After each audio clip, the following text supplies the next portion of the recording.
Sejam muito bem-vindos nesta manhã à nossa igreja.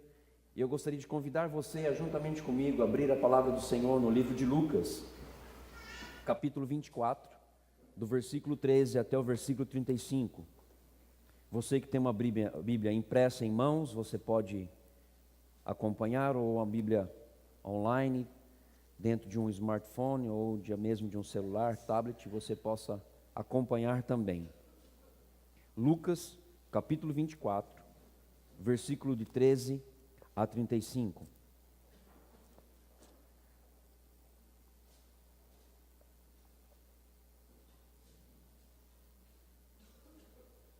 Todos acharam?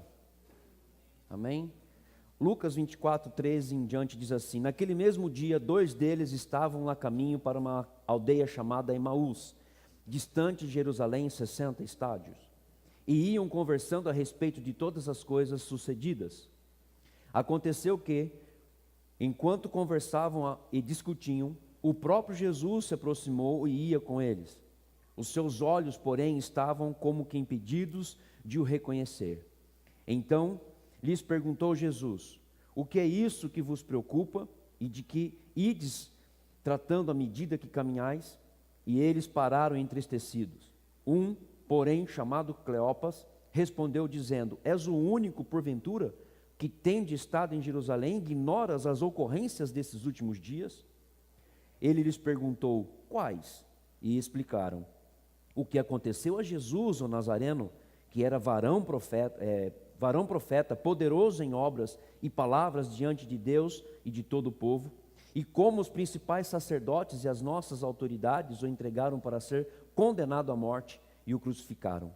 Ora, nós esperávamos que fosse ele quem havia de redimir a Israel, mas, depois de tudo isso, é já este o 3º dia desde tais coisas sucederam.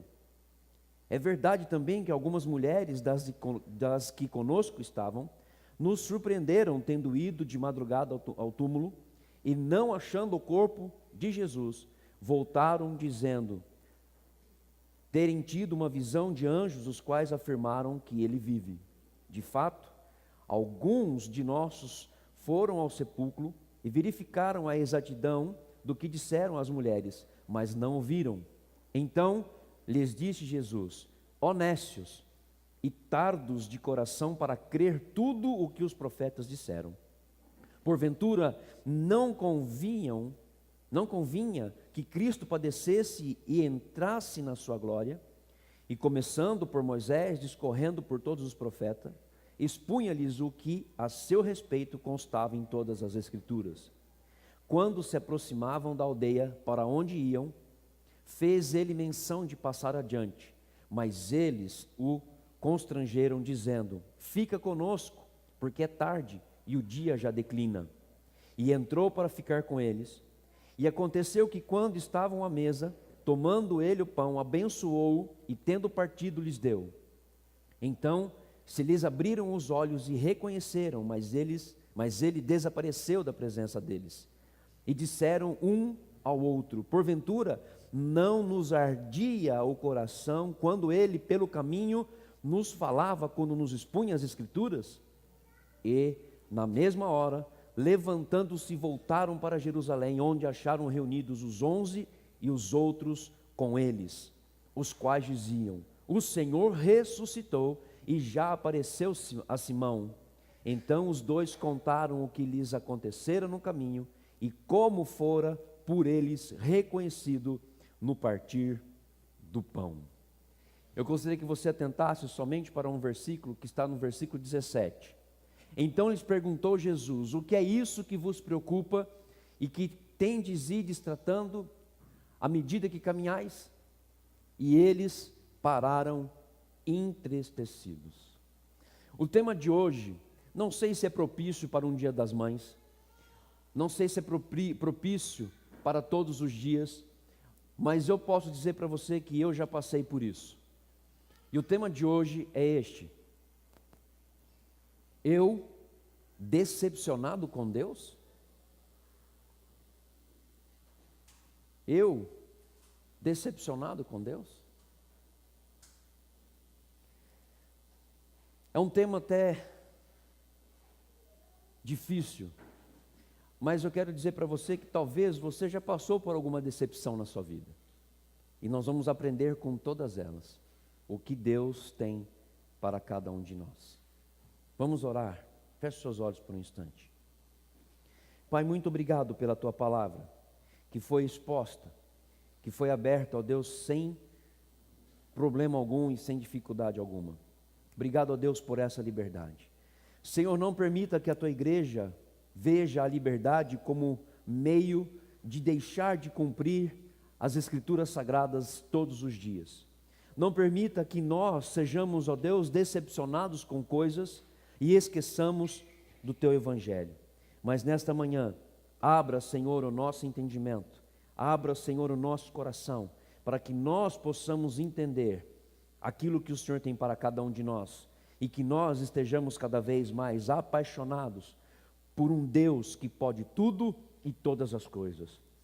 Um Deus que é santo, que é eterno, que é maravilhoso e que é lindo, e que está presente aqui neste lugar. Sê conosco, nos abençoe e aqueça o nosso coração, para a honra e glória do Senhor eu oro, em nome de Jesus. Amém? A primeira pergunta que eu faço para você é esta: quantas vezes você já sentiu decepção ou já ficou decepcionado? Quantas vezes? Eu já fiquei decepcionado. E eu vou contar daqui a pouco com o quê. Quantas vezes nós passamos a olhar a decepção e deixamos que a nossa vida se torne fria e sem motivação? Quantas vezes? Olha só uma lista de decepções que pode ser grande. Primeiro, decepcionamos com Deus. Se Deus não fez aquilo que nós necessitávamos ou queríamos, nós nos decepcionamos com Deus. Decepcionamos com a igreja. Decepcionamos com o pastor da igreja. Nós decepcionamos com os ministérios que muitas vezes você sonhou e não se solidificou ainda. Decepcionamos com pessoas. Decepcionamos com a nossa família. Decepcionamos com o nosso marido, com a nossa esposa. Mães, que hoje é o seu dia, talvez você tenha se decepcionado com os seus filhos. Talvez você esteja decepcionado com os seus líderes. E aqui começa uma coisa maravilhosa para quem é líder. Um líder que não tem visão passa a ser um líder cético. Esse líder pode ser chamado de qualquer coisa, menos de líder. Um líder cético, sem visão, não é líder. E o interessante é que, quando nós não tratamos a decepção, a brecha que nós temos dado, e nós damos por causa disso, faz com que o meu coração se torne cada vez mais frio, cada vez mais duro, e cada vez mais difícil de entender e compreender as verdades contidas no Evangelho de Jesus Cristo, aonde Ele é o centro. Quando nós não tratamos a decepção, o nosso coração pode ficar igualzinho às geleiras que constam no polo, fria, rígido e sem nenhum tipo de alento ou de aquecimento. Preste atenção que muitas vezes, quando Deus toma um caminho que não é o caminho que nós queremos, nós passamos a ter dificuldade de entender esse Deus. E com isso, nós começamos a nos decepcionar. Nós temos a tendência de decepcionarmos com Deus quando Deus não corresponde às nossas expectativas. Quando Deus não atende o que eu quero, Ele deixa de ser Deus. Quando Ele não atende a minha expectativa, eu passo a colocar tudo na mão de qualquer outra coisa, menos na mão do nosso Deus. Aí surgem dois caminhos. O primeiro caminho é o caminho da confiança. Esse é o caminho que Deus quer que nós tenhamos nessa manhã, independente se Ele vai atender ou não a sua expectativa, se Ele vai suprir ou não a sua vida naquilo que você necessita. Mas um outro caminho também é dado como sugestão para a sua vida, e nada mais é do que a decepção. A confiança em Deus me leva a produzir frutos, me leva a receber a água da fonte da vida e me renovar todas as manhãs. Mas a decepção faz com que eu pare de produzir frutos e eu comece a virar uma pessoa cética. Aí eu quero explicar para você o que é cético. Uma pessoa cética é igual uma criança mimada. Enquanto ele não tem aquilo que ele quer, ele não deixa de insistir. Mas enquanto não atende a sua vontade, ele vai continuar cético com aquilo. Então, o que é ceticismo? Ceticismo é a perda da capacidade de crer. Quando Deus não atende às suas necessidades ou às minhas necessidades, nós podemos tornar-se cético e perder a capacidade de crer. Qual que é o outro caminho? A decepção. A decepção, ele faz com que você perca a confiança e a fé. Olha só, o que diz em Hebreus 11:1? Ora, a fé é a certeza das coisas que se esperam, a convicção de fatos que não se veem. É isso que Deus espera de nós, confiança. O que acontece com o cético? Ele não crê mais nessas coisas. Agora, preste muita atenção no que eu vou falar agora. Quando nós estamos decepcionados, isso tem a ver, a decepção tem a ver com o nosso coração. Com o nosso coração. O ceticismo, ou a pessoa cética, tem a ver com a mente. Olha só a luta entre coração e mente. E nós precisamos entender isso. Lucas capítulo 24, do versículo 13 ao versículo 18. Preste atenção na vida desses dois discípulos que andavam a caminho para a cidade de Emaús. Veja bem o que acontece com eles. Naquele mesmo dia, dois deles estavam de caminho para uma aldeia chamada Emaús, distante de Jerusalém 60 estádios. E iam conversando a respeito de todas as coisas que tinham acontecido. Havia acontecido algo lá em Jerusalém. Aconteceu que quando conversavam e discutiam, o próprio Jesus se aproximou e ia com eles. Os seus olhos, porém, estavam como que impedidos de o reconhecer. Grife aí, se você está com a Bíblia, se você tem a Bíblia impressa, ou a Bíblia eletrônica, coloque lá, estavam como impedidos de reconhecer, e segure um pouquinho aí que a gente vai voltar a falar sobre isso. Olha só, e ele continua. Então lhes perguntou, quem perguntou? Jesus. O que é isso que vos preocupa de que ides tratando à medida que caminhais? E pararam entristecidos. Risca aí também, pararam entristecidos. Aí ele continua. Um, porém, chamado Cleopas, respondeu dizendo: És o único, porventura, que tendes estado em Jerusalém e ignoras as ocorrências desses últimos dias? Você não estava em Jerusalém? Será que você não ouviu o que aconteceu lá em Jerusalém? Você está desapercebido das coisas? Quem é você para que você não esteja atento com tudo aquilo que aconteceu? Olha só, algumas afirmações. Lembra que eu falei para você riscar ali que eles estavam impedidos de o reconhecer? Provavelmente eles estavam chorando muito. Provavelmente eles estavam com os olhos tão inchados de chorar por causa de Jesus, que eles estavam impedidos de reconhecer a Jesus. E um detalhe muito importante nisso, ele chega e diz assim: olha, será que tu não está sabendo o que está acontecendo em Jerusalém? Não. O que você está? Você não entra, você não abriu o estado de São Paulo? Você não abriu a Folha de São Paulo? Você não entrou na página de um servidor para ver quais são as notícias? Você não está por dentro? Não chegou aos seus ouvidos? Quem é você que você não sabe o que está acontecendo? questionaram o próprio Jesus. Mas Jesus, ele chega e diz assim, ele começa a questionar a vida dos dois. A frase que ele usa é: que é isso que vos preocupa? E de que ides tratando à medida que caminhais. Eles estavam chorando, com certeza, eles estavam com os olhos cheios de lágrimas porque perderam o Salvador, perderam o Messias. E depois eles estavam desesperados e sem esperança. Sem esperanças. Eu posso dizer aqui, abrindo um parênteses, eles estavam decepcionados. Por quê?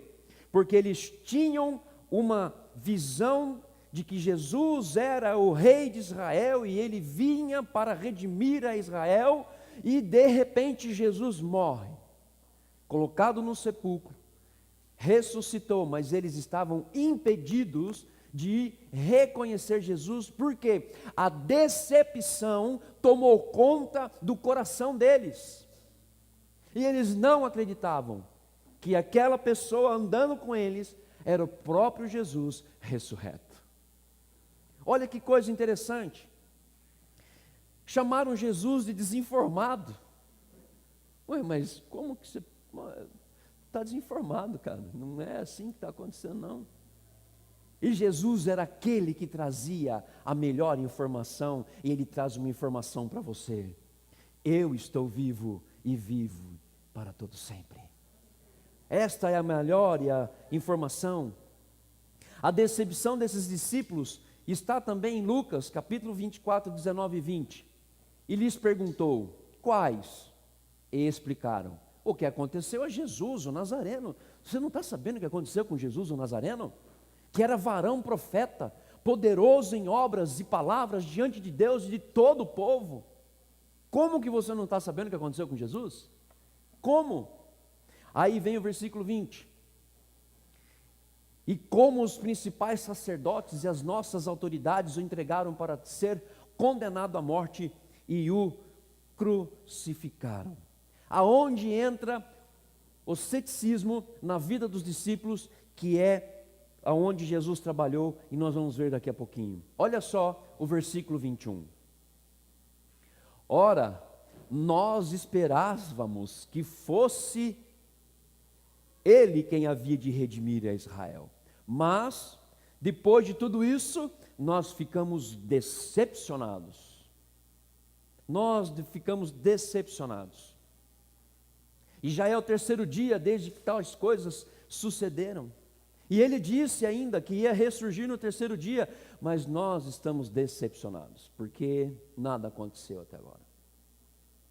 A decepção frustra todos os planos que Deus tem para realizar na minha vida e na sua vida, quando você deixa a decepção tomar conta do seu coração.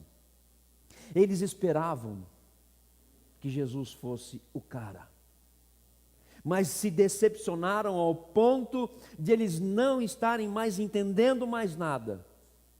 Olha só, Deus mudou a história da humanidade por meio de Jesus Cristo, e os discípulos ainda não haviam entendido sobre esta mudança. Por quê? Porque a decepção tomou conta do coração daqueles dois homens. E quando a decepção toma conta do nosso coração, nós deixamos de acreditar e crer em várias coisas. Em várias coisas. Olha só, como Jesus começa a realinhar. Eles perderam a linha, eles perderam totalmente, eles ficaram sem chão quando Jesus foi morto. Mas quando Jesus entra nesse cenário, a caminho de Emaús, juntamente com esses dois discípulos, ele começa a realinhar a mente e o coração desses discípulos. Ele começa a tratar o ceticismo, ele começa a tratar a decepção. E é este o propósito, que nós possamos nessa manhã ser tratados na mente e no coração daquilo que nos atrapalha de ver os planos de Deus sendo cumpridos na minha vida e na sua vida, dentro da essência do nosso Evangelho. Olha só o que Jesus começa a dizer em Lucas capítulo 24, versículo 25 a 27. Ele disse: como vocês custam a entender e como demoram a crer em tudo o que os profetas falaram. O versículo 26. Não devia o Cristo sofrer essas coisas para entrar na sua glória? E ele continua. Versículo 27. E começando por Moisés e todos os profetas, explicou-lhes o que constava a respeito dele em toda a Escritura. O que Jesus fez? Ele começou a explicar. Quando ele usou a palavra, olha, gente, eu vou explicar para vocês o que está acontecendo. Quando ele fez isso, ele começou a reformular os pensamentos e resgatar na vida desses discípulos, em sua mente, as verdades poderosas da palavra de Deus, daquilo que Jesus havia falado. Preste atenção, a decepção e o ceticismo vão fazer com que nós ficamos fora da palavra de Deus e que deixemos de acreditar em tudo que está escrito aqui. O que Jesus fez? Jesus, ele havia falado para os discípulos que ele era o Messias e que ele havia de vir e que ele tinha que fazer todas as coisas, que ele iria morrer, que ele ia fazer, que ele ia deixar, e ok, os discípulos ficaram sem chão. E quantas vezes nós estamos da mesma forma sem chão quando nós ficamos decepcionados? Não estou dizendo que você é decepcionado, mas eu posso garantir para você que algum dia você pode encontrar com a decepção. Você pode encontrar. E quando você encontrar, a pergunta que eu quero fazer é: como nós vamos ser tratados para que Jesus reformule a minha mente e o meu coração dentro daquilo que o Evangelho está dizendo hoje para nós? O que o Evangelho está dizendo para nós? Jesus passou todo o seu plano de vida para eles. E ele começou a explicar o Evangelho novamente. Ele começou a explicar a palavra de Deus novamente. Um questionamento que eu faço para você é este: quando foi que pregamos o Evangelho para nós mesmos? A grande situação é a seguinte: eu me converti, estou caminhando, situações vêm ao meu redor, que podem trazer algumas consequências na minha vida. Uma delas, a decepção. Quando acontece a decepção, o que eu preciso fazer? Eu preciso voltar para o Evangelho. Ou senão eu vou ser igualzinho a esses discípulos a caminho de Emaús. Deus não está realizando o que eu quero, Deus não está fazendo o que eu quero. Eu preciso que Deus faça isso, eu preciso que Deus faça aquilo, mas Deus não precisa de você. Eu preciso de Deus, não Deus precisa de mim. É aí que entra a verdade do Evangelho. Quando foi a última vez que você abriu a palavra de Deus e pregou o Evangelho para você mesmo, dentro daquela situação que nós já passamos, que envolve decepção, que envolve várias outras coisas? Precisamos voltar para o Evangelho. Preste atenção, quando os discípulos ficaram decepcionados, caminhando ali até Emaús, eles voltaram a viver a sua micro-história, aquela vidinha pacata deles, que eles viviam antes. Pessoas foram transformadas pela palavra de Deus, os discípulos foram transformados, aquelas pessoas que não tinham nenhum valor, eles estavam vivendo aquela micro-história deles, e quando Jesus com eles, passando toda a palavra, toda a verdade, ele transportou da micro para a macro-história da vida de Jesus. O mestre estava com eles. Quando eles perderam a referência, quando eles perderam o ponto de referência, o que aconteceu com eles? Eles voltaram a viver a velha história, ou a micro-história. Nós não somos diferentes dessas pessoas. Começamos a viver a nossa micro-história quando nós estamos ou ficamos decepcionados com pessoas, com relacionamentos, com família, com tudo aquilo que nos atrapalha. Quando nós estamos decepcionados, voltamos a viver a micro-história. O que Jesus faz? Jesus pega esses dois discípulos e começa a transportar eles de novo para a macro história da vida de Cristo, da vida do Messias, da vida daquele que é, daquele que era e daquele que há de vir, ao qual nós estamos hoje desfrutando. Veja bem, preste muita atenção, talvez você não esteja entendendo. Jesus estava com os discípulos e os fez viver, sair da micro para a macro história. Agora nós estamos precisando viver a macro história de Jesus contida em sua palavra. O que acontece? As situações, as coisas que nos cercam, muitas vezes vão nos tirar dessa posição de macro para micro história. E Jesus começa a realinhar todo esse pensamento e leva os discípulos a entender um plano maior, que eles perderam. Por quê? Porque eles estavam ainda querendo viver na micro história. Jesus realinha, Jesus mostra, olha, eu tenho uma macro história para que vocês vivam.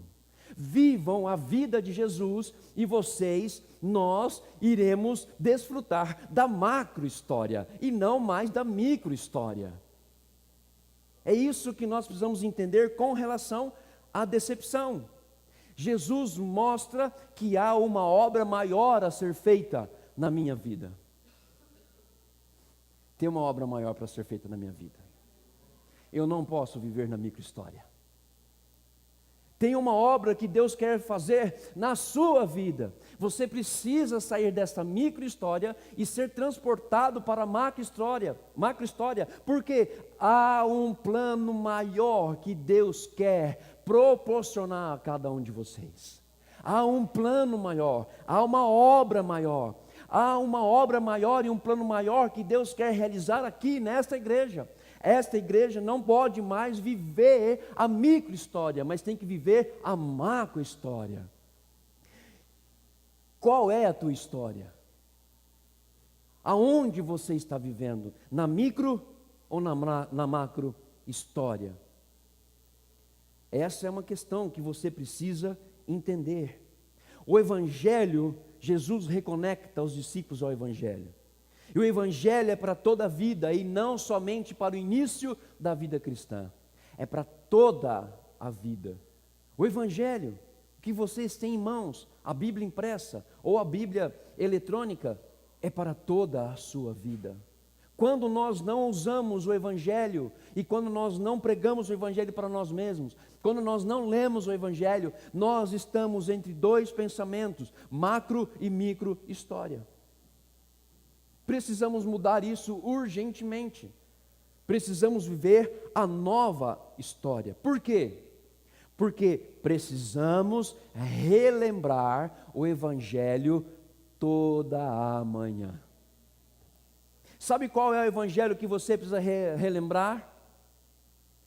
É o Evangelho de Cristo, para que você não perca a identidade da macro história, porque senão você perde a identidade. E aqui nós temos pessoas que trabalham na área de psicologia. Não é fácil uma pessoa perder a identidade, sim ou não? É muito fácil perder a identidade. Não é o documento que você tem em mãos, não, porque se você vai no ganha-tempo, poupa-tempo, e você reimprime, você tira um novo. Mas se você perder a identidade sua, essa é difícil de conquistar. Por isso, de manhã, relembre isso. Relembre o Evangelho. Relembre aquilo que Deus fez na sua vida. Nós não podemos perder a identidade. Gente, queridos, irmãos, irmãs, não perca a sua identidade para que você tenha sucesso no ministério. Não perca a sua identidade para ter sucesso na igreja. Não perca a sua identidade para ter sucesso no mundo. Não perca a sua identidade para você ter prazer pessoal. Não perca a sua identidade, porque isso vai decepcionar você. Pessoas decepcionam a nós. Pessoas, situações, família decepciona a gente. Agora, aonde é que eu estou colocando a minha satisfação? Aonde é que eu estou colocando ou querendo escrever a minha macro história? Eu tenho uma macro história para escrever. Eu tenho. E espero que cada um daqui também tenha essa macro história para ser escrita. Quando eu relembro o Evangelho toda manhã, eu vou dizer para você, escute isso. Peça para Deus abrir os teus olhos. Fala assim, Senhor, os seus ouvidos. Fala assim, Senhor, abra os meus ouvidos agora, para que eu escute perfeitamente o que o pastor vai dizer. Quando você relembra o Evangelho todas as manhãs, você escuta uma voz dizendo: este é o meu filho amado, em quem me comprazo. Obrigado, você. Mas é isso que a macro história quer escrever, que quando você levanta pela manhã, o primeiro som a ser ouvido não é do canecão borbulhando no fogão para fazer o café, não é as coisas acontecendo, mas quando você põe os pés para fora e você faz parte de uma macro história, você escuta Deus dizendo para você, para mim e para você: este é o meu filho amado, em quem me comprazo. Você precisa viver essa nova história, viver esta macro história, e nós queremos mudar isso. Queremos que as pessoas falem para nós como você é legal, como você é bom, como você é chique, como que você se veste bem, como você fala bem, como você fala errado, ou enfim, esperamos isso de pessoas. Agora preste atenção, eu gosto dessa frase: não existe nada que eu possa fazer para que Deus me ame mais, e não existe nada que eu possa fazer para que Deus me ame menos. Oh, aleluia! Por quê? Porque Deus é amor. Deus te ama plenamente. Deus te ama.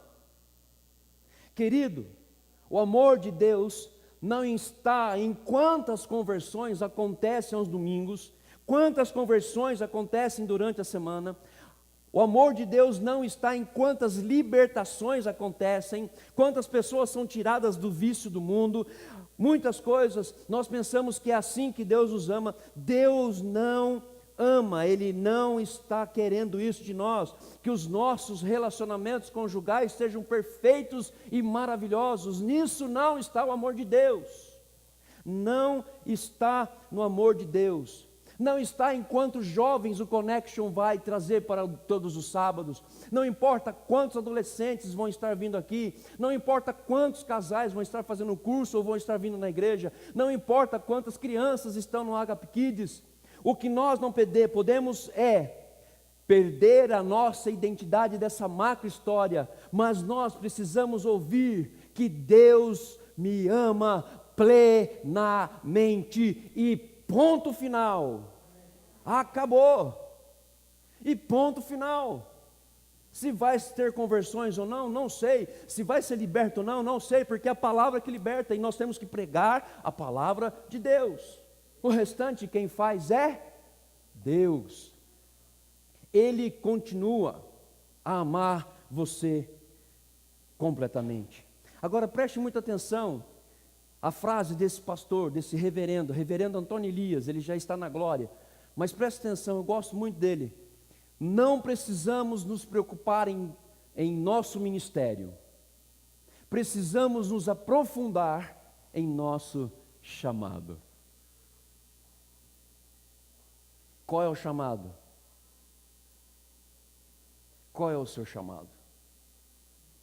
Eu vou dizer para você que isso aqui não está no telão, não está em nada, mas eu vou dizer para você qual é o seu chamado.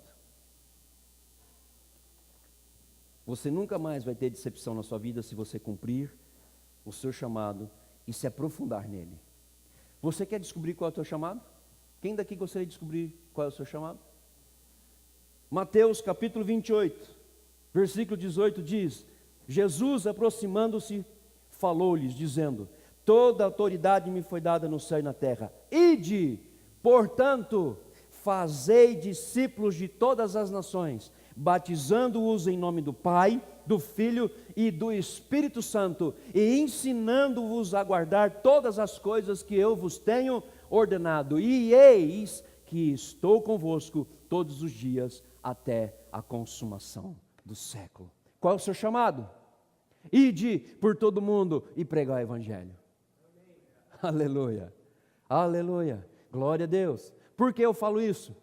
Porque nós nos decepcionamos com respostas, ficamos aguardando respostas, ficamos aguardando aquilo que vai acontecer. Olha, eu vou fazer isso, o que será que vão pensar de mim? O problema é seu, não é meu. É você que vai ter que se ver com Deus, meu irmão. Eu não controlo ninguém, não quero controlar ninguém. Olha só, nós ficamos decepcionados muitas vezes porque o pastor não atendeu as expectativas das pessoas. Não estou dizendo esse pastor, pode ser qualquer pastor. Que o pastor não atendeu as necessidades. Que o pastor não fez isso. Que as pessoas não chegaram até você e bateram no teu ombro dizendo assim: olha que trabalho maravilhoso. Não estou dizendo que isso não é necessário. Mas isso não pode estar como em primeiro lugar para que você ande na macro história. Ok? Não estou dizendo. Nós precisamos entender, Deus me ama, independente de qualquer coisa. Ele me ama. E Ele ama, e Ele não cobra resultados que satisfaça o meu coração e a minha vida. Ele cobra resultado, Ele quer o resultado do meu crescimento com relação a Ele, para que eu o conheça em sua intimidade. Ele anseia, eu e você, abrirmos a Bíblia logo pela manhã, para que Ele fale para você: tu és o meu filho amado, em quem eu tenho prazer. Quando você levanta de manhã, você escute Deus falando: eu estou contigo todos os dias. Fique firme, não vacile, eu estou com você. Mas só nós só podemos fazer isso quando nós abrimos o Evangelho, abrimos a palavra de Deus. Aí o que acontece? Sabe qual que é o nosso dever como cristão? Primordial, não estou falando de cumprir a missão, mas o nosso dever primeiro do dia, sabe qual é? É desejar conhecer mais a Deus diariamente. Oh Deus, como é bom demais, quando a gente abre a palavra e você vê um versículo que fala: eu te amo, eu te amo. Muda a sua história, muda a sua vida, muda a sua visão micro para macro história, muda. Lucas capítulo 24, versículo 28 e 30, diz assim, versículo 28, ao se aproximarem do povoado para o qual estavam indo, Jesus fez como quem ia mais adiante, e depois ele continua dizendo, mas eles insistiram muito com ele, fique conosco, pois a noite já vem, o dia já está quase findando. Então ele entrou para ficar com eles. Quando estava à mesa com eles, tomou o pão, risque aí, tomou o pão. Eu vou esperar você riscar, porque é de suma importância que você risque aí. Deu graças, partiu, risque também aí, ó, partiu, e o deu a eles. Existem duas palavras dentro desses versículos de 28 a 30 de Lucas 24, que é de suma importância para que os discípulos entrassem de novo na macro história. As duas palavras é, tomou o pão e depois partiu. Quando Jesus toma o pão e começa ali a distribuir e parte, toma o pão e parte o pão, Jesus começa a falar à mente dos discípulos, Jesus não fala somente na mente, mas começa a mostrar em seu coração uma imagem de quem ele era, dizendo para eles, eu sou o pão da vida. Glória a Deus. Glória a Deus. Glória a Deus. Por que ele fez isso? Porque ele tratou a mente e mostrou no coração quem ele era. Quem ele era. E você vai ver como que os discípulos ficaram de boca aberta ao reconhecê-lo. Só seremos curados e libertos de decepções quando eu me expuser ao Evangelho, que trata a minha mente e traz uma imagem correta de Jesus para o meu coração. É aí que você escuta Jesus dizendo: eu sou o pão da vida. Olha só o que acontece. Quando nós não vivemos a macro, vivemos a micro. Olha só o que acontece em Lucas 24, 31. Então os olhos deles foram abertos e o reconheceram. Jesus reconectou eles na macro história. Quando Jesus nos reconecta na macro história, eu consigo ver quem Jesus é. Eu entendo quais são os planos dele, de Jesus para a minha vida. Eu sei exatamente o que ele quer que eu faça, qual é o plano maior que ele quer que eu entre. É o que aconteceu com os discípulos. Versículo 32, diz assim: perguntaram-se um ao outro, não estava ardendo os nossos corações dentro de nós enquanto ele nos falava no caminho e nos expunha as Escrituras? Quando você lê isso, significa que eles tinham uma imagem correta de Jesus. Eles tinham, mas a decepção, a falta de esperança, o ceticismo bloqueou em sua mente a verdade do Evangelho e impediu que eles vissem Jesus de primeira mão ali a caminho de Emaús. Você percebeu o que acontece quando a decepção vem sobre a sua vida? Versículo 33, levantaram-se e voltaram imediatamente para Jerusalém. Ali encontraram os 11 e os que estavam com eles reunidos.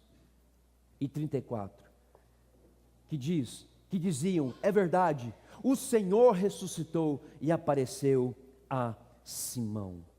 Quando os discípulos foram tocados no coração pela imagem do partir do pão, eles imediatamente voltaram para Jerusalém. Aqui está dizendo, a Escritura diz: levantaram-se e voltaram imediatamente para Jerusalém. A grande questão é: por que eles voltaram para Jerusalém? Aí existe um questionamento. Porque Jerusalém é o lugar do engajamento de toda a missão que eles tinham que cumprir. Eles precisaram voltar, porque de lá eles saíram para cumprir a missão dada por Jesus. Enquanto estivermos decepcionados e vivendo na micro-história, nunca estaremos engajados para fazer parte da macro-história. E nunca seremos tocados a participar desta macro-história. Agora, preste atenção o que já ocorreu na sua vida, se você entrou aqui e tem a salvação. Você foi tirado por meio do sacrifício de Jesus da sua micro-história e transportado para viver a macro-história compartilhada por Jesus, chamada missões. Aonde tudo começa? É aqui. É na casa do Senhor. É na casa de Deus. A mudança da sua história começa aqui. A mudança da sua história, mamãe, que pode ter sido decepcionada pelos seus filhos ou por alguma coisa, começa hoje aqui. A mudança começa hoje aqui. A mudança começa hoje aqui. Jesus quer tocar na sua mente, mamãe. Jesus quer tocar no teu coração, para que você não viva a micro-história, mas a macro-história que Deus tem para cada uma de vocês como mães. Ah, então é só para as mamães? Não. Deus tem para cada um de nós aqui uma nova história, um novo jeito de ser. Tudo começa em Jerusalém. O que está te impedindo nesta manhã de você ouvir exatamente o que esses discípulos ouviram? A grande pergunta: será que estamos dispostos a ouvir o que Jesus tem para falar em nossa mente aquecendo o nosso coração. Eu quero dizer para você, Jesus tem algo para dizer para você nesta manhã. E uma das coisas que Ele quer dizer para você: eu morri por você. Eu morri por você. Através do meu sacrifício, você é outra pessoa. Lá na cruz eu escrevi uma nova história. Lá na cruz eu comecei a escrever uma nova história. Lá na cruz eu quero que cada um saia da sua micro-história para viver a macro-história que eu disponibilizei para a humanidade no dia que eu disse: tudo está consumado. Glória a Deus. Aleluia. Talvez você tenha que resgatar o que nós perdemos no tempo por causa da decepção.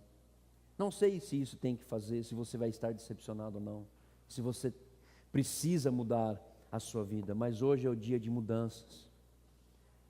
O Evangelho muda a nossa vida, é o Evangelho que transforma, é Jesus que transforma. Olha só, talvez hoje planos mudem, projetos mudem, a sua visão pode ser renovada para que nós possamos cumprir a missão de Deus em sua essência. Lucas 24:35 diz o seguinte: então os dois contaram o que haviam acontecido na estrada e como tinham reconhecido o Senhor quando Ele havia partido o pão. Quando Jesus tocou no coração deles, o reconhecimento fez com que eles tomassem um novo posicionamento. Eles saíram da micro para a macro história. É esse o desafio que nós temos que tomar. E o meu desafio para você é esse: a sair hoje com um novo compromisso com a paixão desta igreja. Que você esteja apaixonado por esta igreja, naquilo que ela tem que cumprir aqui nessa cidade e fora dessa cidade. Mas que você esteja apaixonado não somente pela igreja, mas pelo corpo de Cristo. Pelo corpo de Cristo, que você não esteja só apaixonado pelo corpo de Cristo, mas que você possa conhecer na intimidade Deus, Jesus e tudo aquilo que Ele quer fazer, para que você entenda o plano maior que Ele quer dar a cada um de nós. Ele está andando ao seu lado, Ele está andando e está te ajudando. Agora, o que te impede hoje de você mudar a sua história? O que te impede hoje de você se apaixonar novamente pela igreja? De se apaixonar-se por Jesus, apaixonar-se pelo corpo, apaixonar-se pela sua salvação que você tem, que você já deu a sua vida a Jesus, já entregou a sua vida. Mas talvez o teu coração, de tantas decepções, o teu coração esteja frio, duro, enrijecido, que você não escute mais a voz de Deus. Ele quer trocar hoje o seu coração, Ele quer trocar a sua vida, Ele quer dar uma nova vida. O que te impede hoje de estar apaixonado por ministérios desta igreja, por uma nova paixão chamada missões, como estilo de vida? O que te impede de você orar pela Nigéria, pela Síria, por esses países que são perseguidos, não só esses países, mas todos aqueles que Deus vem colocando no nosso coração? O que te impede de você hoje resgatar a devoção a Deus? Talvez você perdeu aí na sua vida o seu tempo de devocional, o seu tempo de contato com a palavra. Hoje é dia de você sair dessa nano história que você está vivendo, nano história, dessa vida tão pequena, para um plano maior que Deus quer dar para nós, numa macro história escrita por Ele lá na cruz do Calvário. Jesus escreveu uma história linda e maravilhosa. E aqui eu quero dizer para você, eu abro e já fecho um parênteses bem rapidamente. Quando eu vejo uns vídeos, como nós passamos hoje, da Síria e semana passada da Nigéria, eu vejo quanto e em que posição estou na história. Vendo aquilo, eu não estou vivendo a macro história. Eu, pastor, estou vivendo a nano história. Porque eu não fui chamado para viver a nano história, mas eu não estou me movendo a fazer algo para a macro história, ou participar desta macro história. Quando nós vemos na semana passada Damares, aquela nigeriana que perdeu o seu esposo na guerra também, e quando ela chegou em casa, seu esposo tinha já morrido. Quando jovens estão indo para a igreja e quando chegam lá no lugar da igreja, você vê que a igreja é totalmente queimada e sem condições de realizar culto. Quando você vê a vida desse pastor que vive lá na Síria, os nomes são fictícios também, vocês sabem que os nomes precisam ser fictícios, porque não pode ser nome verdadeiro, e nem regiões aonde eles vivem, por causa da perseguição. Quando a gente vê isso, eu vejo Damares vivendo a macro história. Eu vejo esse pastor vivendo a macro história. E eu ainda não estou vivendo esta macro história. E nós precisamos mudar essa história hoje. Nós precisamos mudar isso hoje. Eu quero viver a macro história. O que eu posso fazer para entrar na macro história desses queridos irmãos que estão vivendo o Evangelho em sua essência? E por que nós falamos isso hoje? Porque eu digo uma coisa para você. Nós podemos estar decepcionados com Deus, com as pessoas e com muitas outras coisas. Então, eu, decepcionado com Deus, e se você tiver decepção, que neste dia você possa mudar a sua vida, em nome do Senhor Jesus. E que você saia da micro história para a macro história e viva o Evangelho de Jesus Cristo em sua essência todos os dias da sua vida. E quando você ler essas palavras inspiradoras que estão aqui, que o teu coração seja aquecido e a tua mente venha refletir, não mais a decepção que você possa ter, mas que venha refletir a macro história daquele que era, daquele que é e daquele que há de vir.